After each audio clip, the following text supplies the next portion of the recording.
And the winner is the Hitman, Jebrio P. Benito. Congratulations din sa mga katropa natin na nakasubaybay sa nakaraang pag-upload natin sa prediction sa laban ni Jebrio P. Benito kontra kay Abel Mejia.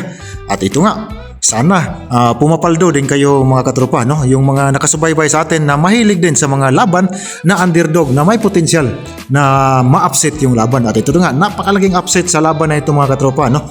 Heavy underdog itong si Jebrio P. Benito kumpara kay Abel Mejia. Subalit, pinatulog lang ni Jebrio P. Benito sa loob lamang ng round 3 ang yamado na si Abel Mejia. Idagdag pa natin na sinubukan pa sanang mag-take advantage sa pamamagitan ng pagsadya na mag-overweight sa kanilang weigh-in mga katropa. At siya na nga yung yamado, nag-overweight pa sa kanilang mismong weigh-in pero hindi nagpatinag itong underdog na si The Hitman Jebrio P. Benito. At nakita naman natin, no, yung laban, panoorin nyo rin, napakaganda mga katropa.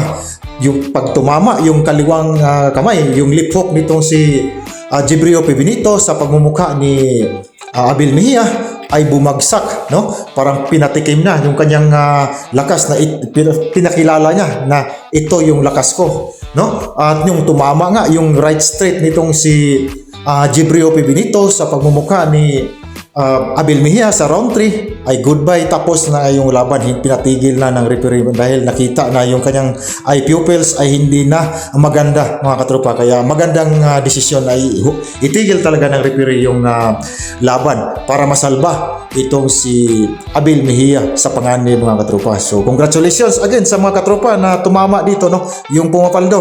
At mag-abang-abang ulit tayo sa susunod pang mga laban, lalo na sa ngayong paparating na February 22, no? Napakalaking laban din na dapat nating abangan yan. Maraming underdog yan na posibleng magresulta din sa upset yung laban. Abangan din natin mga katropa, no? Hanggang dito na lang muna. At again, congratulations sa inyo mga katropa. Hanggang sa muli.